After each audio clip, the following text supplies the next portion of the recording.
Logical diagram जिसको कहते हैं तार्किक आरेख, तार्किक आरेख। और एक जो होता है उसको कहते हैं, दूसरा जो होता है कैलकुलेटेड डायग्राम, इसको कहते हैं गणितीय आरेख। ठीक है। तो वेन डायग्राम जो है वो कितने प्रकार के होते हैं? 2 प्रकार के होते हैं। एक को कहते हैं लॉजिकल डायग्राम और एक होता है कैलकुलेटिव डायग्राम। अभी तक हमने जितने भी प्रश्न किए हुए हैं वे आपने तार्किक आरेख के किए हैं। जितने भी हमने अभी तक प्रश्न किए वो कौन से आरेख के किए हुए हैं? तार्किक आरेख के किए हुए हैं।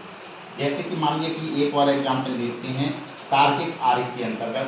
जैसे बेटा मैंने लिख दिया, एक बेटा मैंने लिखा माता और एक तरफ मैंने लिखा हुआ है चाची और एक तरफ लिखा है बेटा बहन, और मैंने कहा उचित डायग्राम चित्र द्वारा इसे प्रदर्शित कीजिए। एक तरफ माता, एक तरफ चाची और एक तरफ मैंने बहन लिखा। तो आप देख रहे होंगे बेटा कि माता, चाची और बहन, तो माता और चाची और बहन ये तीनों स्त्री जाति को प्रदर्शित कर रहे हैं। लेकिन जैसे मेरे लिए कोई माता है तो वो किसी के लिए चाची भी हो सकती है और किसी की बहन भी हो सकती है। ठीक है। जैसे मेरे लिए कोई बहन है तो वो बहन किसी के लिए चाची हो सकती है और किसी के लिए वो माता भी हो सकती है।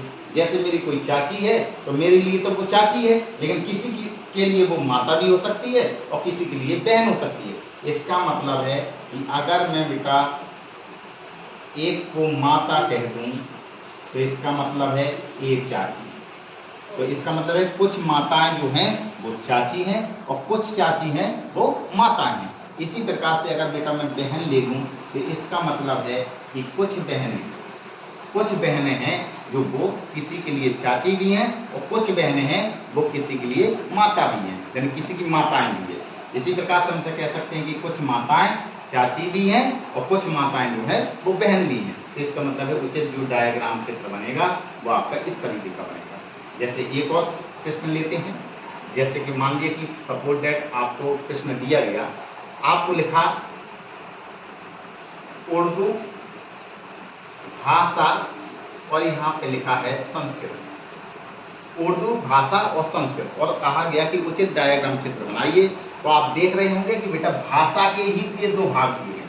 उर्दू एक क्या है? भाषा है।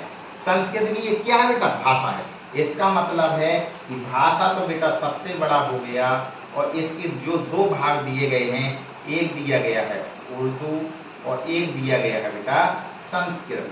संस्कृत कभी भी उर्दू नहीं हो सकती और उर्दू कभी भी संस्कृत नहीं हो सकती। ठीक है। तो इस प्रकार से मैंने आपको वेन आरेख के बारे में बताया कि वेन आरेख में कैसे हम उचित डायग्राम चित्र के माध्यम से बता सकते हैं।